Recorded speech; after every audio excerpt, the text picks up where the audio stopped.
শুভ সকাল। শীতের সকালের শিশির ভেজা ঘাসের শুভেচ্ছা। সবাই কেমন আছেন? আশা করি ভালো আছেন। আমিও ভালো আছি। সকালবেলা উঠে আমাদের একটা বদ অভ্যাস, আমরা সকালবেলা উঠে চোখ মেলে আমাদের মোবাইলটা দেখি।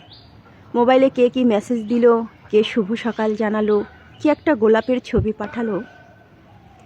কিন্তু এই সকালবেলা উঠে মোবাইল দেখাটা কত যে ক্ষতিকর, এটা আমরা জেনেও বোঝার চেষ্টা করি না। অথচ দেখেন, এই যে মাথা উঁচু করে দাঁড়িয়ে আছে যে সবুজ গাছপালা, আমরা যদি এইদিকে তাকিয়ে থাকি তাহলে আমাদের চোখও ভালো থাকে, মনও ভালো থাকে, দেহও ভালো থাকে।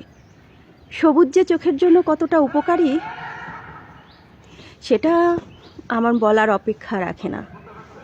আপনারা যদি সবুজের দিকে প্রতিদিন সকালে তাকিয়ে থাকেন, দেখবেন আপনাদের দৃষ্টিশক্তি বাড়বে এবং চোখ ভালো থাকবে। আসলে আমাদের স্বভাবটা কি?